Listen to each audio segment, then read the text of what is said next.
Can you speak a little? Excuse me? I'm just gonna set a level. Okay. If you could just tell me, your name and where you live now and where Okay. you lived then and the mill that we'll be talking about, All that would right. be great. My name is M.L. Brackett, B-R-A-C-K-E-T-T. We're talking about the Highland Park, that's H-I-G-H-L-A-N-D, Highland, another word P-A-R-K, mill in Charlotte. And I first started working that plant in 1934, just after this general strike that we're talking about.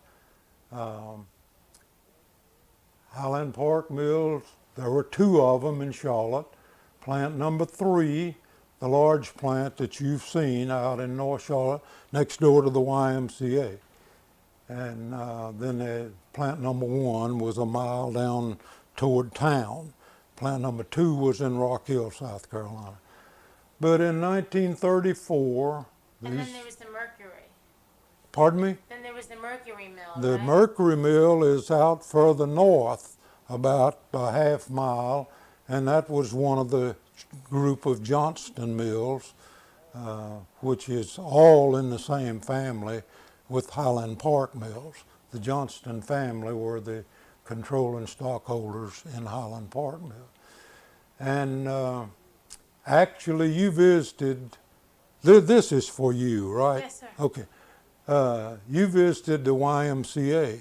I didn't get to go inside, but I traveled around with Mark Hollowell. Okay, well, the Mark's, the YMCA in North Charlotte next door. At the point in time we're talking about, 1934, that was a cotton field. The cotton was actually grown in that field, and Highland Park Mill number 3 had a cotton gin. And the folks who planted the cotton, they'd pick it, take it around the cotton gin, they'd gin it, and they'd run it in the mill. But during World War II, the grounds where the YMCA is now, that was all cultivated and turned into victory garden spots for the employees of the mill back in those days. And after the war, the YMCA was built. Now I'll tell you a little bit about how the YMCA came to be. Highland Park was no different from 99% of the rest of the mills in the mid 1930s. They were broke. They didn't have any money. And Were your parents working at the mill at that time? my father was a mechanic in the weave room. Her father was a mechanic in the card room.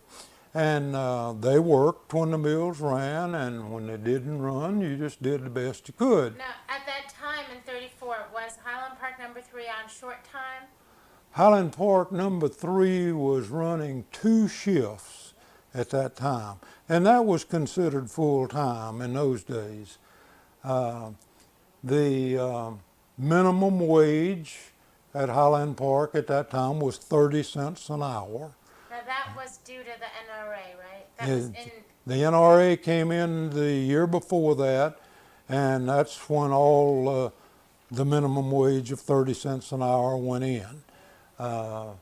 Prior to that time, I never worked in the mills before 1934, so What month did you come in 34? September. So you came in exactly at the same time that the strike started? The strike was over, and I went to work. Okay, the strike was over, I understand, the 21st or 22nd of Well, September. the strike ended at various times, Right. but I went to work at Highland Park in September 1934 after the strike ended. And Now, were you living on the mill village then? yes, I lived in a house Feel free to speak, please. almost across the street from that YMCA. And her home was, our homes were almost back to back. She lived on the next street. And Did you work in the mill as well? Yes. You did. What did you do? Let me make sure I'm picking. Well, I filled magazines in the weave room for a little while, and then I went to the cloth room and worked as a cloth inspector. A cloth inspector. Mhm. This was after they'd finished producing it, I assume. Yes. This is after it came off of the looms. Wove the cloth, and then it was in bolts, and we inspected it, had to, any of the defects that could be fixed, we fixed them, and we marked them so that, And she made 30 cents an hour too. Now, when you both started working, you were working 8 hours a day. Working 8 hours, and then later, I'd say over in 1937, the mills started working 2 10-hour shifts. Really? You work 10 hours a day, 2 shifts, 5 days. Now, you said before that the reason why they were striking, and a lot of people, some people aren't really clear on why they were striking. They say they just wanted more money, which is funny because they just gotten a raise Well, the year before. So I wonder if you could talk to me about there was a dual situation there. A lot of the mills, and not Highland Park, we didn't. Because I was working in the weave room, I know. A lot of the mills, when the government edicts made the 30 cent an hour minimums, a lot of mills then started giving added work assignments. It's what the unions call the stretch out system. That did not occur in our particular plant because they weren't doing that well running the job assignments they had. The machinery was all worn out, it was all antiquated, and in 1938, at Highland Park Mill, they started installing new machinery in the carding and spinning departments, the yarn making machinery. And but the reason that the people at Highland Park Mill struck, it was a general strike. All the mills struck. And really, I would doubt that the mill management cared that much because they weren't making any money. But then after they went back to work, things settled down, and by 1937, a lot of the New Deal programs were beginning to take effect, and business got better. There were more mills not running at all than there were running. Now, in 1937, we did curtail some. There was one period when we closed for 3 weeks because they didn't have any orders to run. But then when business got a little better and it started back up, that's when we went to 10 hours a day. But there were no overtime rates or anything in. If you made 30 cents an hour, you worked 50 hours a week, you made $15. And but $15 was a lot of money in 1937. Now, you were talking to her a minute ago. She worked in the cloth inspection department. All this time I was going to night school. Now, not many people went to college in those days. As an example, I can tell you, we had, at that time at Highland Park Mill, there were probably between 700 and 800 employees. And the folks who had been around there a while could usually point out the cars in the parking lot and tell you who they belonged to. Everybody rode the streetcars to work or lived on the villages. Highland Park and Johnston Mill combined owned about 300 houses that the people lived in. In your particular mill hill, what were the stipulations for living in a mill house? All right, the head of the house had to be an employee of the plant. And could the head of the house be a mother? It could be your mother, it could be your father. Could it be an oldest son too? If the Uh, father was There dead? were cases, in fact, I know of particular, like Pansy and Myrtle, these two old maid sisters. I don't know which of them was the head of the house, but they had a 4-room house. And a 4-room house cost you $1.25 a week for rent, and that included water and lights. And there were no bathrooms on the houses. There was There were bathrooms, but no bathtub. There was a commode, kitchen sink, things like that. Like I say, it cost you $1.25 a week, but probably wasn't worth a whole lot more than that because, but that wasn't unusual. Not many houses had bathtubs in them in 1936. Well, for a lot of the people that moved there, to have a house like that was a real step up, I assume. Sure. And then we had houses that had 4-room houses that just coupled. All the houses were either 3, 4, or 5-room houses. A lot of not a lot of them, but some of the 4-room houses, maybe a young couple just got married, and 2 couples would share that house. 2 rooms for one, and they paid 65 cents a week for their rent. I understand from a lot of people that during the strike that a lot of people didn't strike because they didn't want to jeopardize their housing and Well, their job. The general strike of 1934, I don't think there was very much of that because these were general strikes when the whole mill would shut down. The mills didn't try to run. Now, there were later strikes. In 1937 and 1938, we had a strike at Highland Park Mill, and we continued to run, and about half the people worked and about half the people didn't. Were they trying to bring in a union? Was that what they were trying to do? Trying to bring in a union, and the mill just would not recognize the union, and they never did recognize the union. Now, in 34, as I understand it, the UTW was trying to do the same thing. That's right. And Highland Park Mill never had a union. Now, they had union activity, but they never had a vote. They never had an election at Highland Park. The union was never recognized.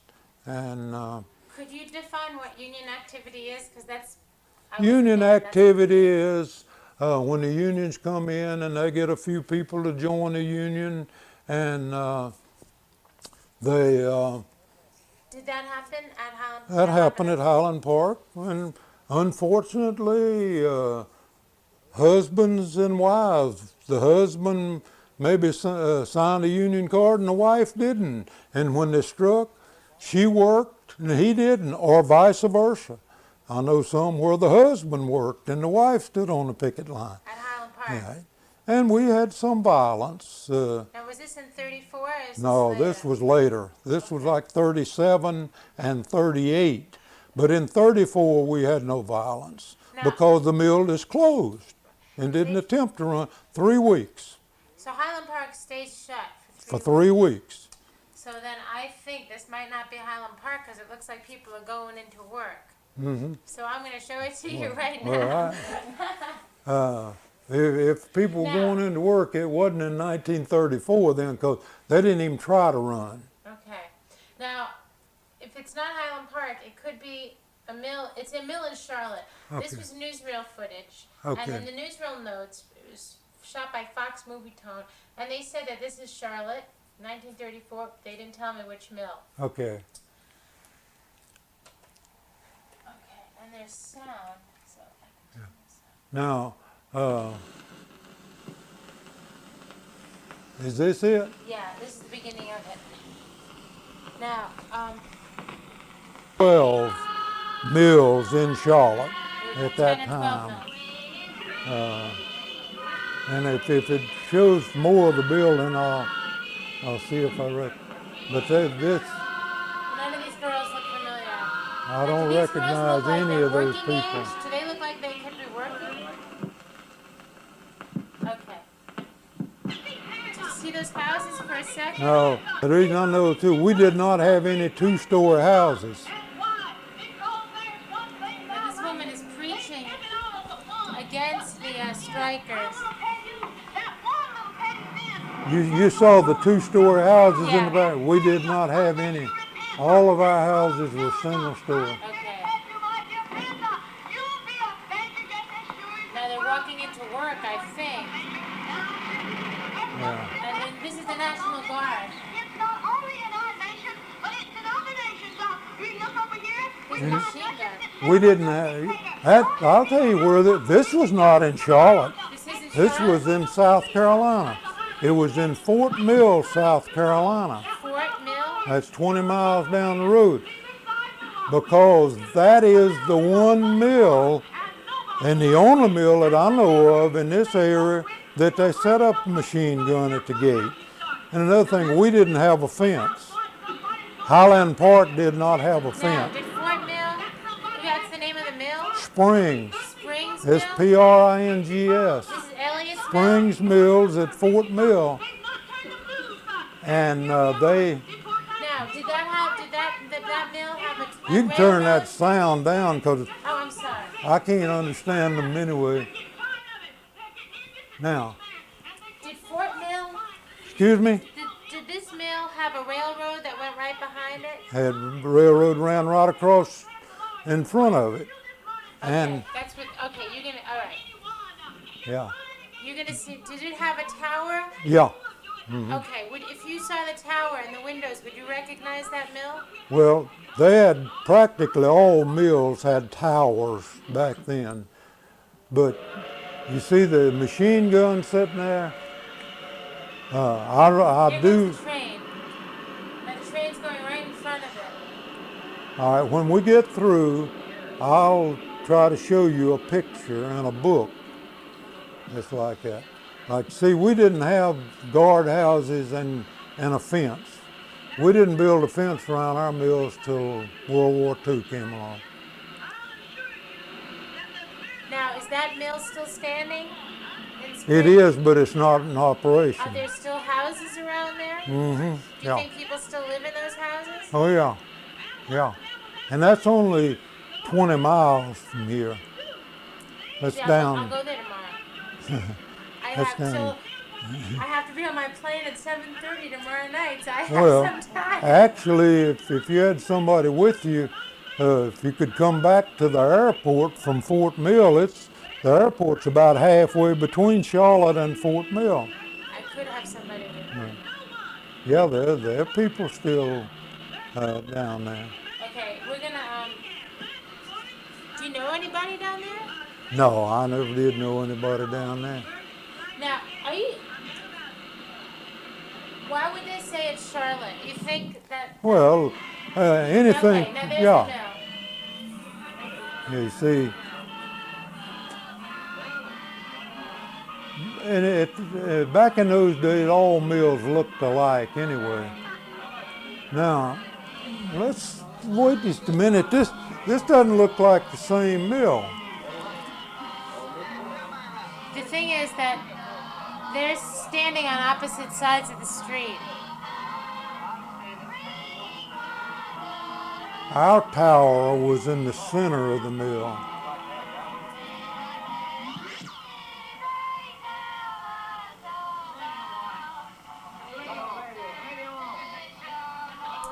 Okay.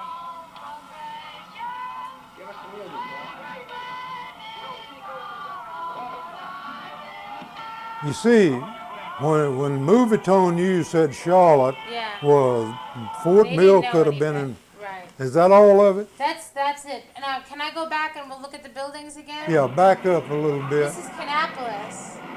This is Canapolis. Canapolis, yeah, You've been there. yeah. Oh yeah, That's that. that's their office building there. They're bringing in the troops. Mm-hmm. Now, did Yeah, they bring in Sue. the National Guard to Charlotte? No, Nowhere in Charlotte. no, we never did. Because the mills didn't try to run.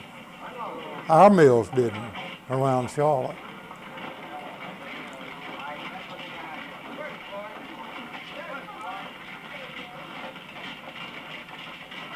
But I didn't see Highland Park there. That you would Look. know Highland Park in a moment, wouldn't you? Okay, you were saying. For the 8th time. Back Okay, in the 30s. all Oh, right. yeah, fine. See, what I was going to say, back in the 30s, at the time of the strike, a lot of the mills just weren't making any money at all. and they had not been able to put any machinery into the plants. The machinery was all old and worn out. And I know in 1932, 1933, when the new laws were passed and the 30 cent an hour minimum wage, I know of some mills that closed. They couldn't pay it because they were losing money paying what they were paying. And a lot of those mills just closed and did not operate for a number of years. But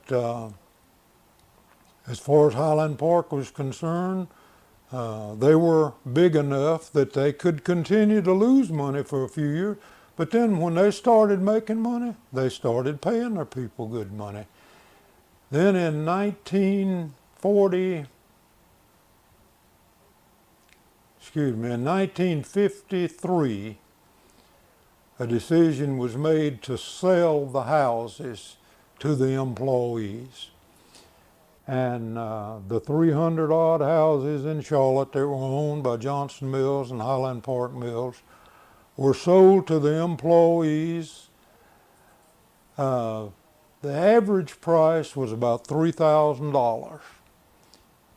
And arrangements were made with savings and loans in Charlotte to loan the people 90% of the money. All they had to do is come up with the first 10%.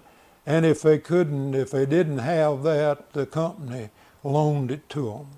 And they bought the houses. But before they sold the houses to them, they went in and, to a certain degree, modernized the put bathrooms, bathtubs, lavatories, commodes, hot water heaters, and fixed the houses up pretty good. Spent almost as much money modernizing the houses as they sold them for.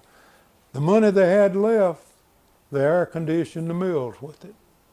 So it was just to make homeowners. Now I know this sounds like the paternalistic propaganda that you would expect to hear from mill owners. I wasn't a mill owner, but I'll give you an example.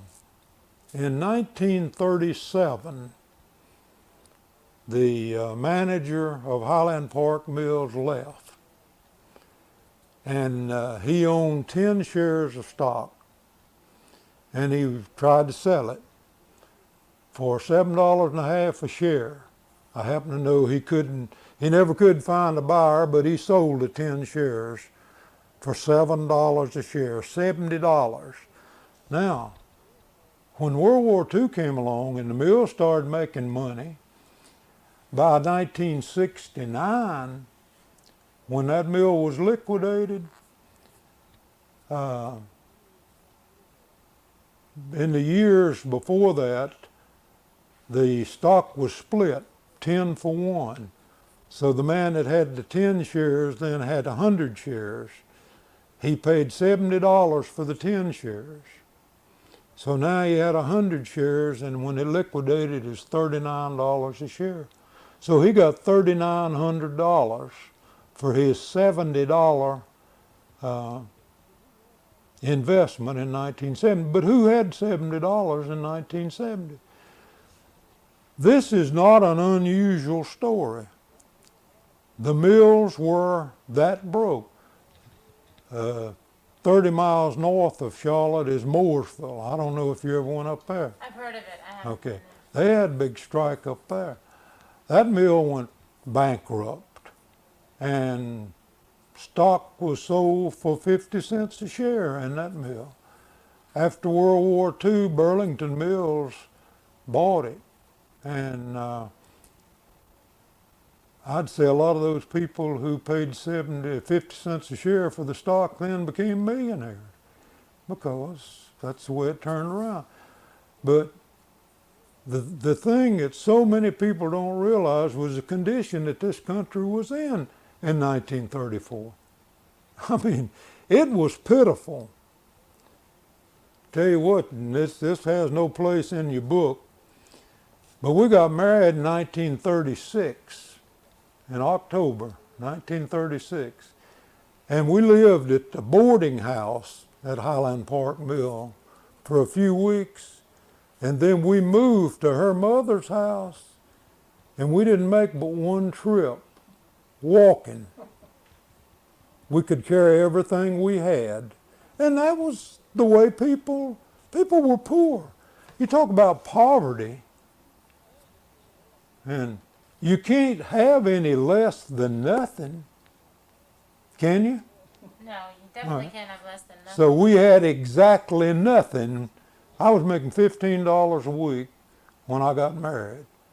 And fortunately, the first day you worked was Thanksgiving Day. We got married in October. So a month later, she started working in the mill, and she had a paycheck. And then by 1937, I was working in the office, and later in 1937, she was hired to go work in the office at another one of the mills. So we came out of it. We came out of it real good. It sounds like Well, your life is I mean that it was somewhat of an exceptional compared to a lot of other people, wasn't it? well, I'll tell you why. There's a good reason for that. When we made $15 a week, we saved a little bit of it. When we both made $15 or $30 a week, we saved some more. We got married in 1936. In 1940, we built our first house. Then we bought our first automobile. We were married 4 years before we bought our first car. No, but I'm just saying, most people don't go start in the weave room and move up like that, do No, unfortunately, they don't. But A lot of them were satisfied with what they were doing. They didn't have enough ambition to, while they were running their job, to be learning another one that would be a step up. And that's what he did. He run his job, and in the meantime, while he was running it, he was learning something else that would be a step up for him. And when we got married, we said we're not going to start a family till we can afford it. In 1943, our first son was born, 7 years after we got married. And we never have regretted that because, but then the next year I went in the Army. I got drafted. I went to Germany. I got wounded, and I came back and spent some time in the hospital, and then I got out and went back to work, same place. Different jobs, same. You both born in Highland Park too. Yeah. I mean, Yeah, we did. And we both worked during the strikes in 1937 and 8, but in 1934 we didn't because we were only 15 years old then. I went to work after the strike. now, did people? So the mill just closed. They just said we're not going to deal In with this. 34, In yeah. 34, and they just closed. Yeah. So it was just. Can you describe the picture to me? I mean, I know here's the houses. I've seen them, and here's the mill. The mill's just not working.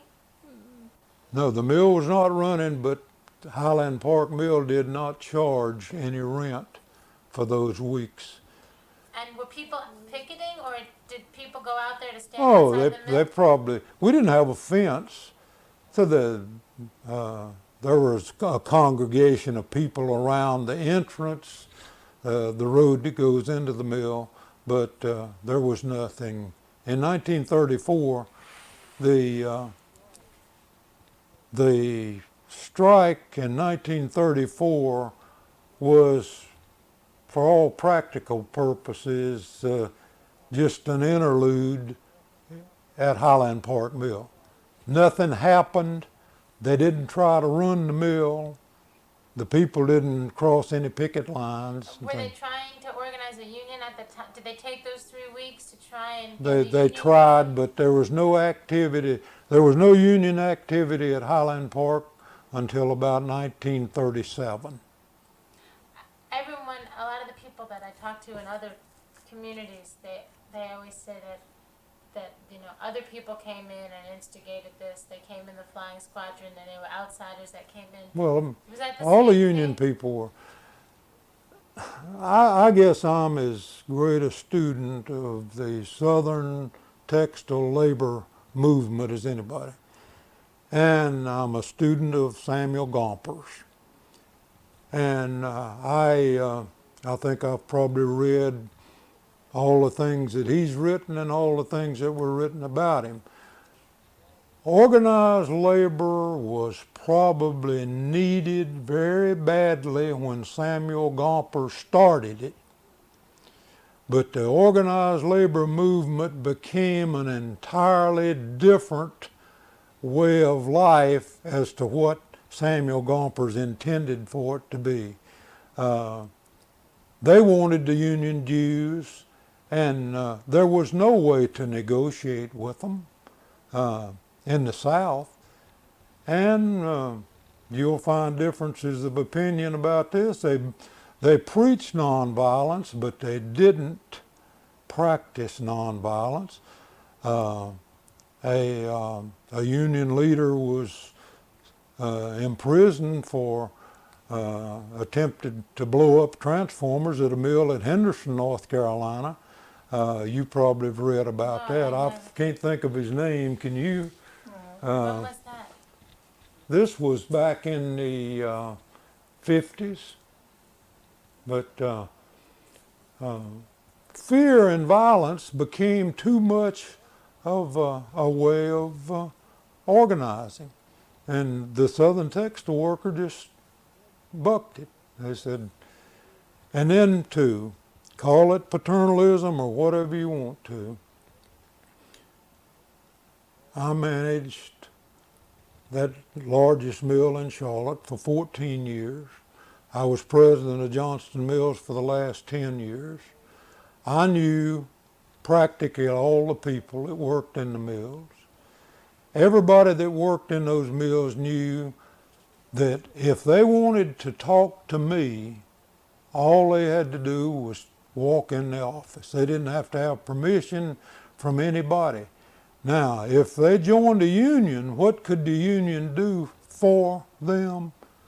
The union could represent them, could talk for them. I've had people tell me, "What, I want to pay somebody else to talk to you for me, when I can come in there and talk to you anytime I want." We've always operated on an open door policy, and that's the way most of the Southern textile mills have. And I think Southern textile workers just came to realize that there was nothing in joining a union for them. And most textile companies are public companies. Their profit and loss statements are published. They don't make enough money for the, our average wage in textiles today is probably, for our hourly paid employees, is probably about $8 an hour. In the automobile industry, it's $20 an hour. But the automobile industry makes lots of money. The textile industry does not. The textile industry lost money the first 6 months of this year. Read it in the Wall Street Journal. As a group. As a group. Over 50% of the garments that are sold in this country are imported. We can't compete with Taiwan and Hong Kong. Do you think there's any way that we can somehow regulate the imports so that we Every can time we generate talk more about it production? in the textile industry, all of the congressmen and the senators, that's protectionism. We got to have free trade. I believe in free trade, but I also believe in fair trade. Why should people making 50 cents an hour in Taiwan be able to take jobs away from people making $8 an hour in Charlotte, North Carolina? the automobile industry so far has been able to Compete. keep their prices up, but foreign imports are going to do them the same way they did the textile industry. But that's not what you came to hear. But it's a big Anything else threat. we can tell you? Yeah, well, it's a huge threat to all the people that are Well, still able to have their when jobs you now. when you make your film, just keep in mind that all the mill owners didn't have horns. I think we've been interviewing mill owners, Mm-hmm. and I think I think it was a very complex situation that everybody was in. And I think that book really, You read that book, and you read in there somewhere that they built the houses, and the people moved in them, and the mill owners would come around and knock on the doors at 9 o'clock and tell the people, turn the lights off now, it's time to go to bed. I was reared on a mill village, and I never knew anything like that to happen. I think that was a unique Somebody, experience. I don't think that book was trying to tell you that all mill villages were like that. I think that but it's in the book. well, sure, but I'm sure they told you exactly which mill it was. and Well, they didn't- I've read excerpts of that book to friends of ours who were reared on mill villages, and they say the same thing. That didn't happen on the mill village where I live, What was your mill village like? Highland Park mill. Yeah. You say, what was it? What was it like? All right. We lived, as I said, in one of the houses across from the Y, and she lived on the next street up. By the way, my parents lived next door to each other for a couple of years in Yeah. town too, So we when they were babies. had a 4-room house, and nobody had a room. My mother and daddy had their room, and there's probably 2 double beds in one room that me and 3 of my brothers shared, and I had 3 sisters, and they had another room, and my mother and daddy had another, and then there was a kitchen. And I guess I don't want to take up too much more of your time because I know you have to wake up early. Wait, but don't take it out just yet. When I asked you how it was, what it was like. what I did. Oh, you took it out. It's gonna make a terrible sound. Whoops. What I was just wondering was in relationship to I'll say, of our mill village. you didn't have any. Never did. Do you remember ever having anybody? Now, the only time you'd ever have anything that remotely resembled policing, maybe there'd be one isolated house down here where people just didn't care. They never did junk around the house, junk car, this, that, the other. Well, the neighbors would complain to the mill office, and then probably one of the supervisors would go by and take a look, and if it was true, then that person would get a letter from the mill that the condition of your yard and area around your house is completely unacceptable unless it's cleaned up within the next 10 days. We're going to have to ask you to move. But I don't remember anybody ever being evicted for not Keeping their house. keeping them up. And there was, the churches did more controlling of morality than, the mills didn't have to do things. The first Baptist church that we ever had in North Charlotte was organized in one of the mill village houses, and that church still exists today. Now, there was a Baptist church and a Methodist church and a Presbyterian church. That's in that particular In the area. mill village. No, on the outskirts of the village. And most of the people who went to church went to one of the 3 of those churches because they had to walk to church, and that's about the only. Now, we had Catholic churches and Lutheran churches and Episcopalians and all around town, but not adjacent to our particular village. But if you had a hellraiser on the Mill Village, somebody always keeping, usually he got called on by somebody from one of the churches, and they'd straighten him out. I never saw it in my life, but I think I've heard your mother tell about somebody getting voted out of the church for moral reasons, drinking and carousing and whatever. But that's unheard of today. And the thing you got to remember, and if you do one thing, please remember this when you go to make your documentary. There were no government-financed social programs in those days. If a family had sickness or problems, if they needed food, the people brought it in. The people looked out for each other. I never knew anybody to go hungry, but there were no taxpayers, and I'm not condemning taxpayers' social programs. Some are needed, but we've gone too far.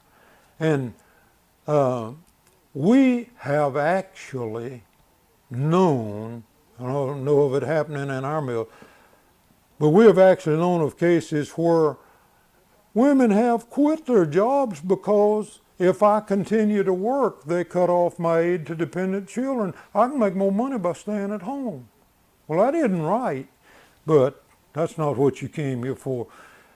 But the thing I want to point out is in the 30s, people looked out for each other. And you see a lot of that in that book. Oh yeah, and that's the title. The churches, when you went to church then, if there was a family in the community destitute or really hurting, it was made known in the church, and They have what they call a pounding.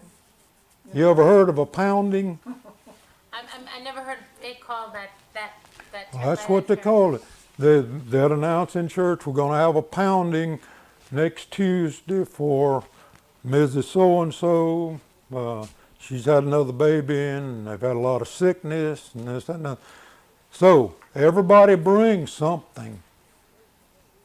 It's based on the theory everybody bring a pound of something, but it might have come out of their garden. It might be something they can put up. They didn't have freezers back then, but a lot of food would be taken to that house, and clothing. I wonder, those people that did stay outside and did do that picketing at Highland Park during those 3 weeks, were they allowed to go back to work? Oh, sure. afterwards? How do people feel about them? Oh, I'd say within a matter of 6 months, It was forgotten. it's all over at our place. But and I'm going to say this: the textile industry can't be especially proud of its history, but from the Depression on, I think they did the best they could. So the part that you think they can't be proud of, what part It was are you back talking about? at the time when the first mills were built. Some of the first chapters of that book, and so some of that's true. They'd come in and they'd cut 4 streets down this way and across this way, and they'd build those clapboard houses, cost them about $100 a room to build them, and some of those houses probably chained a lot of Southern textile workers to their jobs back in those days. But by the 30s, when we came along, that was not true. People weren't chained to their houses? The houses were not that much of a Well, they could quit and go to another mill that had some more houses and go to work. Except there was no work, so they Yeah, couldn't do that's that. right. But we knew a lot of people that got out of those mill houses as soon as they could and built them a house of their own. Yeah, I talked to some people today who who worked in the mills but didn't live in mill houses, Yeah. and they had a very different experience than people that did live in mill housing, just because I think they felt like they were their own bosses to some extent. Right. Because Well, they had a little you've bit been of up to autonomy. Kannapolis. Yeah. Okay, Kannapolis probably had 2,000 or 3,000 houses. And those houses became a problem to the mill in these later years. They're beautiful And houses, but the reason, excuse me, some of them are beautiful. they are. And that's where the problem was. Because they had modernized those houses, they had made beautiful homes out of them, and those people that lived in them were paying probably $25 a month for rent. But that only covered about a third of the employees in the plants.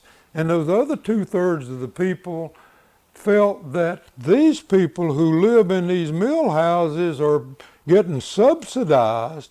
They make the same money I do, but I'm paying $400 a month rent for my house, and they're paying $40 a month rent for their house, and they make the same money as and then they're closer to work. They don't have the expense of coming. So if you can't furnish it for everybody, then it becomes a problem. But did everybody have a house in No, Highland Park? no, Some people didn't. no. Because we had probably, in those days, we had 700 or 800 employees, and well, let's say at the 3 plants together, we probably had 1,000 employees, and we only had 300 houses. And so if there were 2 employees in each house, that left about 400 people.